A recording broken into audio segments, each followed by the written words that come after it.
Hello dear student, welcome. तो बच्चों लोग अभी हम लोग सीख रहे हैं फाउंडेशन कोर्स। तो फाउंडेशन कोर्स वैसे ही पढ़ाऊंगा जैसे तुमको ईवीएस मैंने पढ़ा दिया था। ओके, तो 12 क्वेश्चन क्या है जो पढ़े और एग्जाम में आ जावे। ओके, इतना तो पढ़ना ही पड़ेगा बच्चा। अब इसको एकदम प्यार मोहब्बत में स्टार्ट करते हैं। देखो, जो फर्स्ट चैप्टर है ना, ग्लोबलाइजेशन ऑफ इंडियन सोसाइटी, उसको अपन पहले बाद में पढ़ेंगे। सबसे पहले इधर से पढ़ेंगे, कहाँ से? इकोलॉजी से।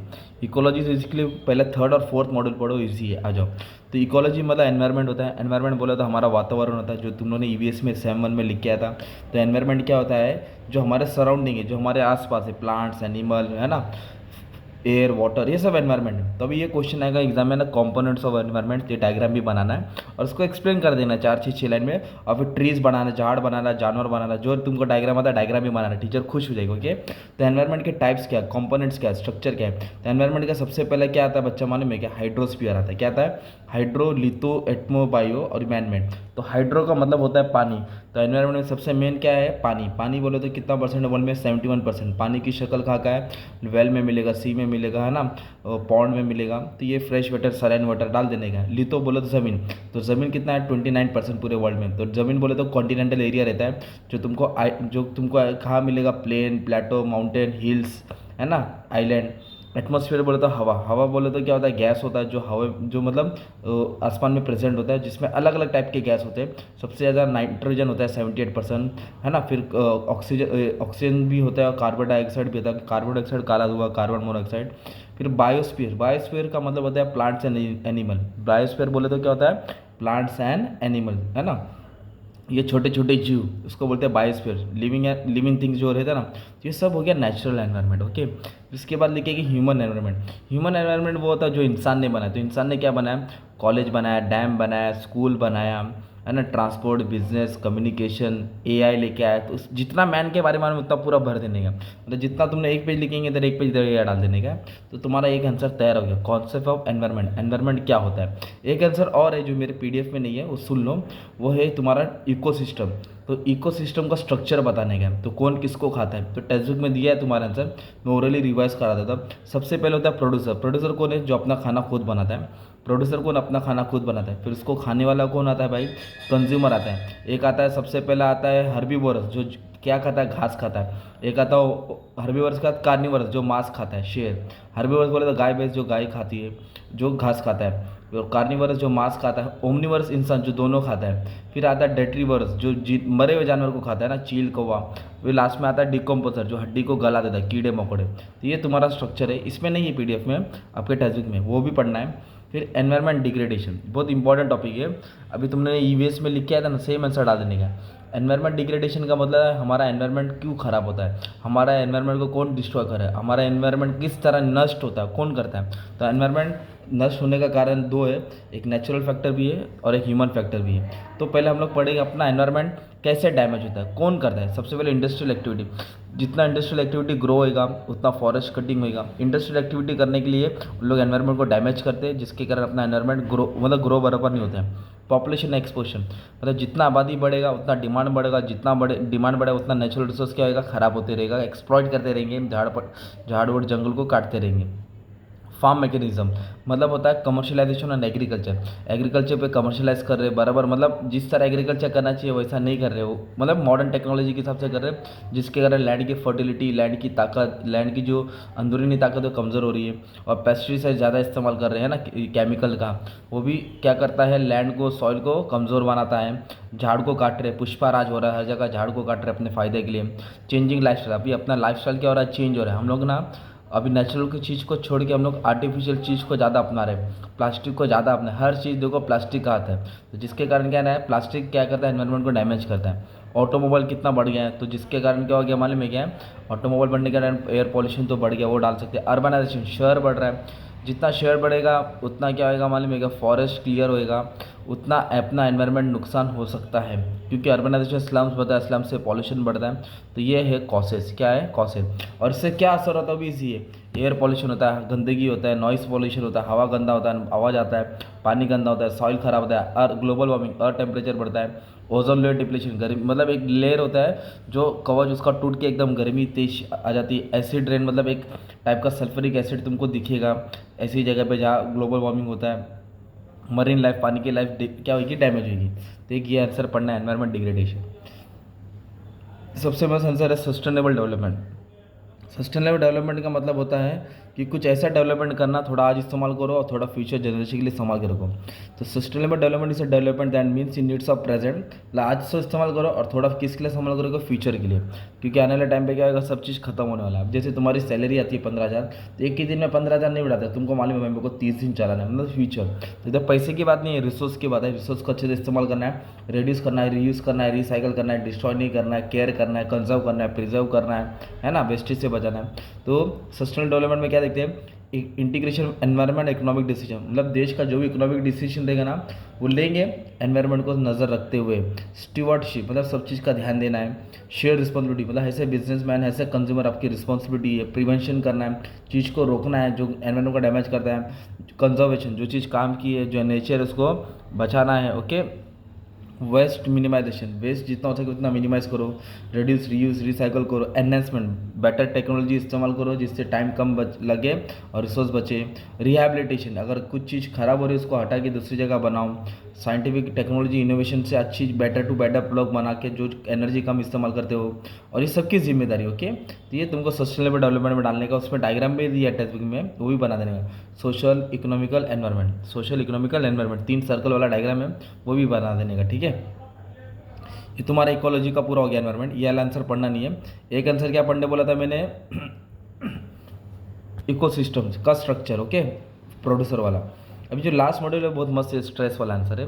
तो हम लोग पहले पढ़ेंगे स्ट्रेस। देखो स्ट्रेस बोलो तो टेंशन। अभी तुम लोग एग्जाम देने जा रहे हैं तो तुमको टेंशन आ रहा है, पढ़ा नहीं, क्या आएगा, एमपी आता है नहीं आता है ना, कुछ समझ में ना, उसको भी स्ट्रेस बोलते हैं। पर जो बंदा काम धंधे पे जाता है उसको ज़्यादा टेंशन है, मतलब हर बंदे को टेंशन रहता है। तो ये होता है ऑर्गेनाइजेशनल स्ट्रेस, मतलब कंपनी में काम करते करते जो स्ट्रेस आता है ना, उसको बोलते हैं ऑर्गेनाइजेशनल स्ट्रेस। तो रोल ऑफ कॉन्फ्लिक्ट, मतलब क्या काम करना मालूम ही नहीं। अकाउंटेंट हूँ, मेरे को चाय लाने बोल रहे हैं। अकाउंटेंट हूँ, मेरे को बोल रहे चल लाती पहुँच, चल पानी लेके आम। तो role of conflict. Role of ambiguity, क्या करना है मालूम नहीं, कुछ क्लियर आइडिया ही नहीं है ना। ऑर्गेनाइजेशन स्ट्रक्चर, मतलब होता है कि कंपनी का जो ऑर्गेनाइजेशन स्ट्रक्चर है, board of director, CEO, manager, है ना, क्लर्क, कुछ रिलेशन नहीं, कोई भी कैसे भी, मतलब कुछ पोस्टिंग बराबर नहीं है, वर्किंग कंडीशन बराबर नहीं है। सूट बूट पहन के जा रहा हूँ, मट्टी में बांट के काम करा रहा, पानी पीने में नहीं, गंदगी, वॉशरूम, मतलब वर्किंग। तो इस ये भी तो स्ट्रेस है भाई। रोटेटिंग शिफ्ट, कभी दिन में बुलाता है, कभी रात में बुलाता है, कभी शाम में बुलाता है, कभी बोलता है दिन भर इधर ही रहो। तो रोटेटिंग शिफ्ट है तो बंदा तो स्ट्रेस आएगा ना, घर पे टाइम देगा कि नहीं। वर्क ओवरलोड, ज़्यादा काम होने से भी भाई बदन दुखता है, टेंशन आता है। अंडरलोड, खाली बैठे मक्खी मारे, कुछ समझ में नहीं आ रहा है। डिसीजन मेकिंग में कोई पार्टिसिपेट नहीं करता है, बार बार बीच में कंपनी की ऑर्गेनाइजेशन पॉलिसी आती रहती है, चेंज होती रहती है। तो ये होता है stress due to organisation behaviour. Okay, stressor. Group stress मतलब हम लोग ग्रुप में काम कर रहे हैं तो ग्रुप कोहिसिवनेस, लैक ऑफ कोहिसिवनेस, मतलब हम लोग अगर ग्रुप में 8 लोग हैं तो 2 लोग इंटरेस्ट दिखा रहे अच्छे के लिए, मैं और आप, बाकी लोग कोई टाइम पास कर रहे हैं, तो इसके लिए मज़ा भी नहीं आ रहा काम करने में। सोशल सपोर्ट नहीं है ना, सब अपना अपना देख रहे भाई, और आपस में लफड़ा कर रहे। इंटरपर्सनल, एक ग्रुप दूसरे ग्रुप से, इंटर वाला तो अपने ग्रुप में। तो ये होता है ग्रुप स्ट्रेस। इंडिविजुअल मतलब अपना खुद का, अपनी पर्सनैलिटी अच्छी नहीं है, अपन काले, अपन दुबले, अपने पतले, अपनों को टी शर्ट बराबर नहीं आ रहा है, तो अपनी पर्सनैलिटी दूसरे पर्सनैलिटी से कंपेयर करेगा तो अपन को अपनी पर्सनैलिटी का देख के टेंशन आता है। लाइफ चेंज, कुछ बड़ा इवेंट हो गया, बुरा हादसा हो गया अपने साथ, है ना, कोई छोड़ के भाग गया। करियर चेंज, क्या करना है, कुछ हो रहा है, कुछ हो रहा है नहीं, समझ में नहीं आ गया, ग्रेजुएट के बाद क्या करें, काम धंधा मिल रहा नहीं, फ्रस्ट्रेशन आते ही रहते हैं ना। तो और सिविक बोला, एनवायरनमेंट बोला तो हमारे आसपास हम लोग जॉब पे जा रहे हैं पर सिविक एम्यूनिटीज़ नहीं है भाई, ट्रेन नहीं है, बस नहीं मिल रहा है टाइम पे, रिक्शा नहीं मिल रहा है, पैदल जाने का रात को। फिर धर्म के बारे में लड़ाई होता है। फिर टेक्निकल चेंज, जो काम सीखा फिर अब नया टेक्नोलॉजी है फिर वो सीखो। तो इस तरह ये होता है स्ट्रेस। तो कॉसेज आए ना तो कुछ भी उठा के डाल सकते हैं, या फिर एक शॉर्ट टर्म में आएगा, मतलब एक कंफर्म है आगे ही आएगा किधर ना किधर। एग्रेशन का मतलब क्या होता है, कॉन्फ्लिक्ट मतलब लड़ाई झगड़ा। तो पहले कॉन्फ्लिक्ट पढ़ते हैं। देखो कॉन्फ्लिक्ट क्या होता है कि interpersonal process that arise from disagreement, मतलब आप और मतलब 2 लोग बहस करें, मैं बोला चलो अपन वाटर किंगडम घूमने जाएंगे, तुम बोले नहीं इमेजी का जाएंगे, मैं बोला वाटर किंगडम, तो अपन दोनों में तू में हो जाएगा, तो तू में कोई कॉन्फ्लिक्ट बोलते हैं, तो हम दोनों एक बात पे राजी नहीं रहते। तो एक होता है इंट्रापर्सनल। इंट्रापर्सनल का मतलब होता है कि आप आपस से ही कॉन्फ्लिक्ट करते हैं, आपका अंदर 2 दिमाग आ रहा है, एक बोल रहा है ये करूँ, एक बोल रहा है वो करूँ, एक बोल रहा है यार मैं लेक्चर पढ़ के एग्जाम दूँ, एक दिमाग बोल रहा है नहीं यार कॉपी करेंगे, तो उसको बोलते हैं इंट्रापर्सनल कॉन्फ्लिक्ट। इंटर बोले तो आप किसी और से लड़ रहे हैं, पहले सेल्फ से था, दूसरे आप किसी और से लड़ रहे हो, तुम्हारा दोस्त भाई बहस कर रहे हैं। और इंटर ग्रुप मतलब आप जिस ग्रुप में हो तुम्हारा ग्रुप किसी और ग्रुप से कॉन्फ्लिक्ट कर रहा है। तो ये कॉन्फ्लिक्ट होता है। क्या होता है? एग्रेशन बोलो तो एक तरफ ऐसा बिहेवियर जो दूसरों को नुकसान पहुंचाता है, लफड़ा, लड़ाई झगड़ा, मार पीट। ओके, तो कॉन्फ्लिक्ट का आएगा। वायलेंस, वायलेंस का मतलब झगड़ा होता है ना भाई, वायलेंस मतलब झगड़ा होता है, मारपीट करना। एक ह्यूमन इंस्टिंक्ट होता है, इंसान सोचता नहीं फिर कर देता है, फ्रस्ट्रेशन में है साला ए दादा दू दू। कम्युनिज्म, धर्म के बारे में लड़ाई होता है। कास्टिज्म, जात पात के बारे में लड़ाई होता है। ऑब्जर्वेशन, कोई किसी को देखता है फिर ऑब्जर्व करता है, कुछ भी करता है। कॉग्निटिव मतलब दिमाग क्या सोचता है। प्रोवोकेशन, कोई इसको छेड़ता है तो झगड़ा होता है। मीडिया कुछ भी दिखाती है, एक का दो का 10, है ना। एक्सपेक्टेड रिवॉर्ड, मैं लड़ाई करूंगा तो मेरे को कोई इनाम मिलेगा। रीजनलिज्म, जगह जगह के बारे में। लैंग्वेज, लैंग्वेज के बारे में झगड़ा, इसको बोलते हैं वॉयलेंस, झगड़ा, लड़ाई झगड़ा। ओके, अभी हमको इतना टेंशन है कि क्या करे समझ में नहीं आता है, क्या करे भैया, कुछ समझ में नहीं आता। स्ट्रेस को रखने का भी तरीका होता है, ये अपना इंडिविजुअल स्ट्रेटेजी। अपने को क्या करना चाहिए? फिजिकल एक्सरसाइज, जिम करो ना बंटी लोग, जिम करो। मेडिटेशन, शांत बैठो, रिलैक्सेशन ट्रेनिंग करो, टाइम को मैनेज करो स्मार्ट, क्या करना है क्या नहीं करना है, जो करना वो करो, जो नहीं करना उसको बता दो, है ना। सोशल सपोर्ट, अच्छे दोस्त के साथ सपोर्ट करो, अच्छे व्हाट्सएप पे ज्वाइन हो। और सेल्फ कंट्रोल, अपने आप में कंट्रोल करो, कंट्रोल उदय कंट्रोल। बायो फीडबैक, अपना फीडबैक बनाओ, टाइम टेबल बनाओ, क्या कर रहा है, क्या अच्छा हो रहा है, क्या बुरा हो रहा है। नेटवर्किंग, गुड नेटवर्क बनाओ ना, अच्छे लोग से उठे बैठो और अपने बारे में जानो कि आप क्या हो, क्या अच्छा क्या बुरा कर रहे हो। ऑर्गेनाइजेशन मतलब कंपनी को एक अच्छा एनवायरनमेंट बनाना चाहिए जहाँ बंदे लोग काम करें। और सैबेटिकल, छुट्टी दो भाई, रोज मत काम करो ना, 2 दिन का ब्रेक दो, 1 दिन का ब्रेक दो। और एक अच्छी वेलफेयर फैसिलिटीज दो, इस तरह ना कंपनी में स्ट्रेस को क्या होगा, मैनेज होगा। और एक है मैस्लो बाबा, ये आंसर आईएमपी आता ही है, कंफर्म बोले तो कंफर्म है। ओके, तो मैस्लो बाबा मैंने 5 थ्योरी बनाई थी। कितनी थ्योरी बनाई थी? 5। उसने क्या बोला, इंसान की जो नीड्स है ना धीरे धीरे बढ़ती रहती है, जो इंसान की नीड्स है वो धीरे धीरे बढ़ती रहती है। पहली फिजियोलॉजिकल नीड, फिर सेफ्टी नीड, फिर लव नीड, फिर सेल्फ एस्टीम, फिर सेल्फ एक्चुअलाइजेशन नीड सबसे टॉप में आती है। फिजियोलॉजिकल नीड्स का मतलब होता है फिजियोलॉजिकल, इंसान कभी भी काम पे जाएगा ना तो उसकी पहली नीड ये होती है कि वो जो काम कर रहा है ना उसको इतनी सैलरी मिले कि उसकी ये नीड्स पूरी हो, फूड क्लोथिंग शेल्टर, खाना पानी दाना मिले। ओके, फिर 1 महीना 1 साल के बाद काम कर रहा है, वो बोला अभी मेरे को जॉब परमानेंट चाहिए, अभी मेरे को एम्प्लॉयमेंट चाहिए, proper property, family, social security होना चाहिए, पीएफ मिलना चाहिए, जमा होना चाहिए, बोनस मिलना चाहिए।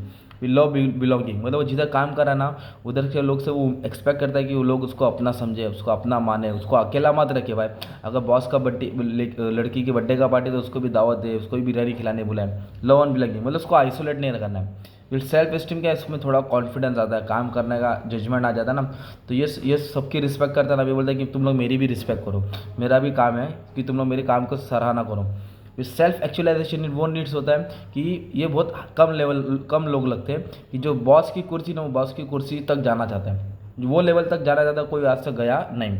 क्रिएटिविटी, स्पॉन्टेनिटी, एक्सेप्टेंस, बड़े बड़े काम करना चाहता है। इस तरह नीड धीरे धीरे इंसान की चाहत बढ़ती जाती है। उंगली देगा तो हाथ पकड़ लेता है ना, वो है physiological, safety, love belonging, self esteem, self actualisation need, ये मेन था। ओके, ये लास्ट का 2 मॉड्यूल हो गया, 6 से आंसर हो गया। अब ये तुम्हारा है फर्स्ट चैप्टर है, एलपीजी बोलते हैं, लिबरलाइजेशन, प्राइवेटाइजेशन, ग्लोबलाइजेशन। सबसे पहले अभी हम लोग ये पढ़ेंगे माइग्रेशन। क्या पढ़ेंगे? माइग्रेशन। देखो, माइग्रेशन का मतलब होता है कि यहाँ से वहाँ जाना, लोग गांव से शहर में आते हैं, शादी होने के बाद लड़की रुखसत होती है तो एक जगह से दूसरी जगह को जाने को बोलते हैं migration. Migration means movement of shift of people from one place to another. तो अलग अलग टाइप्स के माइग्रेशन होते हैं। एक होता है types of migration local. Local मतलब तुम लोग चेंबूर से थाने गए, है ना, चेंबूर से खुर्ला गए, चेंबूर से मलाड गए, लोकल मुंबई के अंदर ही घूम रहे। रीजनल मतलब एक जगह से दूसरी जगह, महाराष्ट्र से यूपी, महाराष्ट्र से राजस्थान, महाराष्ट्र से साउथ में गए। रूरल टू अर्बन मतलब गांव से शहर गए, और अर्बन टू रूरल शहर से गांव गए। मास माइग्रेशन मतलब एक साथ लोग माइग्रेट होते हैं, एक साथ बोले तो 10,000 20,000 लोग एक जगह से दूसरी जगह जाते हैं। क्यों माइग्रेशन होते हैं? इकोनॉमिक फैक्टर भाई, काम के लिए, पैसे के लिए, जॉब के लिए, एम्प्लॉयमेंट के लिए, है ना। सोशल फैक्टर, जहाँ सब सोसाइटी का फैक्टर, सोशल अच्छा हो, रीति रिवाज अच्छा हो, टेंशन ना हो। एनवायरनमेंट, जहाँ नेचर भी अच्छा हो, जैसे कि जापान में भूकंप बार बार आता है तो कुछ लोग जापान के अलग अलग जगह सेटल हो गए, है ना, एनवायरनमेंट फैक्टर के हिसाब से। पॉलिटिकल, किधर किधर क्या नेता लोग अच्छे नहीं रहते ना, मिलिट्री अच्छी नहीं रहती किधर किधर की, तो लोग उधर से शिफ्ट होकर किधर आते हैं क्योंकि कंट्री का वॉर चल रहा है, मेडिकल रीजन के कारण। और इससे क्या होता है? माइग्रेशन से ब्रेन ड्रेन होता है। इसका मतलब होता है अगर हमारे इंडियन के साइंटिस्ट इंटेलेक्चुअल दूसरी कंट्री में जॉब करेंगे तो फिर हमारा दिमाग उन लोग इस्तेमाल करेंगे, इससे हमारा देश का नुकसान है। ब्रेन ड्रेन बोलते हैं इसको। फॉरेन एक्सचेंज रिजर्व, बाहर का पैसा आएगा या इधर का पैसा जाएगा। फिर कल्चर फ्यूजन होएगा ना, फ्यूजन मतलब मिक्स होएगा, अमेरिकन वेस्टर्न मिक्स होके। तो आजकल देखो ना इंडियन ड्रेसअप कैसे नीचे मतलब स्कर्ट रहता है, ऊपर ऊपर मतलब अलग कुर्ता रहता है, मतलब ट्रेंड चेंज हो गया, फ्यूजन बोलते हैं। तो ये हो गया स्ट्रेस, सॉरी माइग्रेशन पूरा अच्छे से समझ लिया। अब एक ये आंसर है आईटी। आईटी बोले तो इन्फॉर्मेशन टेक्नोलॉजी एंड कम्युनिकेशन। एक तरफ से इसको कंप्यूटर भी दिमाग में डालो, इसको दिमाग में 5G भी डाल दो, इसको दिमाग में AI भी डाल दो, है ना। आईटी क्या काम करता है, ओके। तो आईटी के कारण ग्लोबलाइजेशन हो गया ना। अभी 20 साल पहले फेसबुक क्या था, किसको कुछ मालूम था? नहीं था। 17-18 साल पहले आया फेसबुक, तो तुम लोग अपने दोस्त से, गाँव वाले से बात करने लगे, बाहर गाँव, तो सब चीज़ नज़दीक हो गया, ग्लोबलाइज हो गया। क्या हो रहा है पूरी दुनिया में तुमको, तुम्हारी खबर तुम्हारे हाथ में, कम्युनिकेशन आसान हो गया ना। पहले पहले हम लोग लेटर देते थे पुराने ज़माने में, चिट्ठी आई है चिट्ठी, चिट्ठी में हीरो हीरोइन का फ़ोटो दिखने का, माँ का फ़ोटो दिखने का। अब वो ज़माना क्या ना, मोबाइल में वीडियो कॉल लगा दो ना भाई, कॉस्ट इफेक्टिव, कम खर्चा लगता है। और कल्चरल गैप कम कर दिया ना भाई, जो अलग अलग देश, अलग अलग रीजन जो नहीं मिलता था, वो जॉइंट हो गया अभी। और ये सर्विस 24 घंटा चालू रहता है, और इसमें बहुत सारे लोग को जॉब मिला ना, है बैक ऑफिस, मेडिकल बिलिंग, है ना, ऑनलाइन इंटरनेट के थ्रू, ये आईटी। बुरी बात ये कि अनएम्प्लॉयमेंट भी बहुत होगी ना, जिसके बाद आईटी ने उसको जॉब पे से निकाल देते हैं। प्राइवेसी नहीं ना भाई, तुम क्या करे पूरे गाँव वाले को खबर होता है।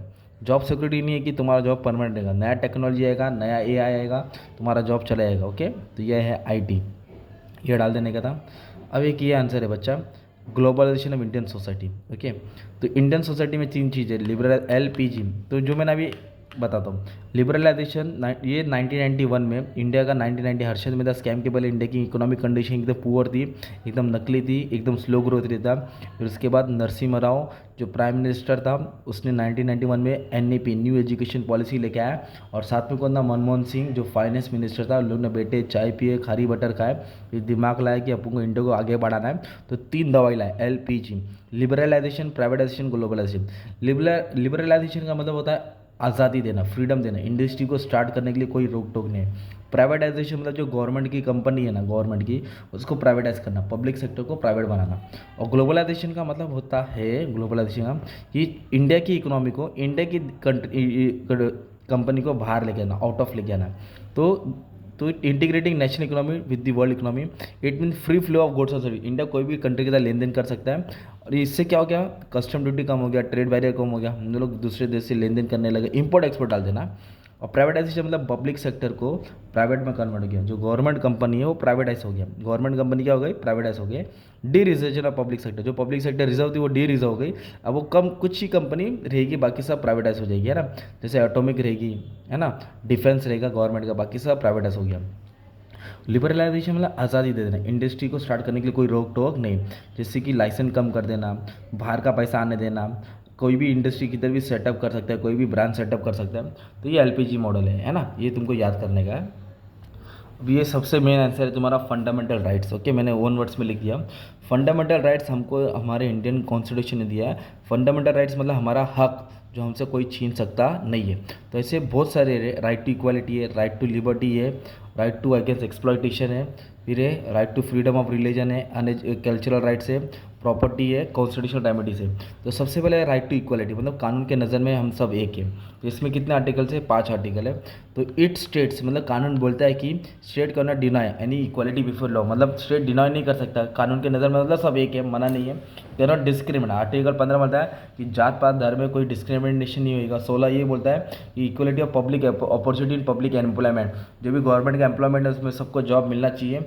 और आर्टिकल 17 क्या बोलता है, कोई किसी के साथ हेटफुल प्रैक्टिस नहीं करेगा, अनटचेबिलिटी नहीं होगा, है ना, छोटी जात बड़ी जात बोल के कोई किसी को छिड़ाएगा उड़ाएगा नहीं। 17 और it provides restriction to accept any award from foreign country, foreign country से अवार्ड मिलेगा, उसके बाद भी कुछ कानून बना के रखा है। ये है आज़ाद, इक्वालिटी का राइट। लिबर्टी बोले तो आज़ादी, इधर काय की आज़ादी की बात की, आप कुछ भी चीज़ बोल सकते हो, बस थोड़ा मर्यादा में याद रखना है। असेंबली कहीं भी तुम जमा हो सकते हो, पर पीसफुली, विदाउट आर्म्स, कोई बंदूक नहीं होना चाहिए। तुम कोई एसोसिएशन भी बना सकते हो, यूनियन भी बना सकते हो, कोई भी देश में जा, इंडिया के कोई भी कोने में जा सकते हो, कहीं भी रह सकते हो, कोई भी बिजनेस कैरी कर सकते हो। ये हो गया फ्रीडम। 20 यही बोल रहा है कि एक गिल्टी को फेयर चांस देना चाहिए टू प्रूव हिमसेल्फ, अपने आप को बेगुनाही का साबित देने का, अगर नहीं किया तो पनिश मिलेगा, ओके। और 21 क्या बोलता है, विदाउट ड्यू प्रोसेस, बिना कोई प्रोसेस के one law one can not deprive his life of freedom, तुम्हारा कोई आज़ादी छीन नहीं सकता। 22 बोलता है कि without warrant you will not be arrested, बिना वारंट को तुमको अरेस्ट नहीं कर सकते। अगेंस्ट एक्सप्लॉइटेशन मतलब किसी के साथ लूट मार नहीं होना चाहिए, जैसे कि गलत। तो 23 यही बोलता है कि ह्यूमन ट्रैफिकिंग नहीं कर सकते तुम, बच्चे लोग को या औरत जात को खरीदना बेचना ये मना है। The article prohibit traffic in human being and beggar, bonded labour, जबरदस्ती गुलाम बना के काम रखना ना, ये नहीं कर सकते। और 24 क्या बोलता है कि चाइल्ड लेबर, कोई भी 14 साल से छोटा बच्चों को तुम कहीं भी काम नहीं कर सकते, फैक्ट्री में, कोई भी डेंजरस काम में। ये 24 था। फिर ये फ्रीडम ऑफ रिलीजन, मतलब हमको रिलीजन का भी राइट्स दिया है। क्या दिया है कि आर्टिकल 25 बोलता है कि तुम जो भी रिलीजन के हो तुम अपना रिलीजन प्रैक्टिस करो, कानून रोकेगा नहीं। और 26 बोला है कि freedom to manage religion affair, तुम्हारा रिलीजन है, तुम्हारा जो भी अफेयर है, मंदिर मस्जिद चर्च, तुम लोग खुद अफेयर को मैनेज करो। 27 बोलता है no person shall be compelled to member of any religious association, कोई भी रिलीजियस मेंबर का कोई भी एसोसिएशन का मेंबर नहीं बन सकता है। और तुम रिलीजियस का नॉलेज एजुकेशन की जगह पे नहीं बांट सकते। एजुकेशन मतलब स्कूल कॉलेज में रिलीजन थोप नहीं सकते। ओके, तो तुम लोग 4 ही पढ़ लो, बस हो जाएगा तुम्हारा। ओके, तो हम लोग ने देखा था ना फंडामेंटल राइट था जो हमको कानून ने दिया, राइट। मतलब वो फंडामेंटल राइट तुमको याद करके लिखना पड़ेगा आर्टिकल के साथ। और एक ये ह्यूमन राइट जो किसने दिया, यूनाइटेड नेशन है, पूरा वर्ल्ड वाइड, अमेरिका का जो यूनाइटेड नेशन है उसने दिया ह्यूमन राइट, मानव अधिकार जो सबका हक है। तो तुम क्या कर सकते हैं, फंडामेंटल राइट्स को उठा के इसमें डाल सकते हो। ओके, फंडामेंटल राइट्स पढ़, ह्यूमन में डाल सकते हैं, 4-5 पॉइंट ये पढ़ लेना। मतलब इधर हर कोई इंसान, वी आर बॉर्न फ्री, हम आज़ाद पैदा हुए, we have right to be free from discrimination, भेदभाव नहीं होना चाहिए, कहीं भी हम रह सकते हैं, किसका गुलामी, कोई किसी का गुलाम नहीं बन सकता। We have to be right free from torture, किसी का टॉर्चर नहीं होना चाहिए। We are right to be treated fairly by law, कानून की तरफ से हमें इक्वली ट्रीट होना चाहिए। राइट टू इक्वल प्रोटेक्शन मिलना चाहिए, सीक जस्टिस मिलना चाहिए, अनफेयर नहीं होना चाहिए, फेयर पब्लिक हियरिंग मतलब सुनवाई होना चाहिए। और मतलब तो 4-5 पॉइंट पढ़ने का इधर का, बाकी सब उठा के क्या डालने का, फंडामेंटल राइट। इस तरह तुम्हारा ये शॉर्टकट हो जाएगा। ये था तुम्हारा ह्यूमन राइट्स और फंडामेंटल राइट। तो फंडामेंटल राइट्स कितने दिए हम लोग को, कॉन्स्टिट्यूशन दिया पार्ट 3 में है कि हर किसी को आज़ादी मिलनी चाहिए। ओके, राइट्स, वायलेंस से बचना।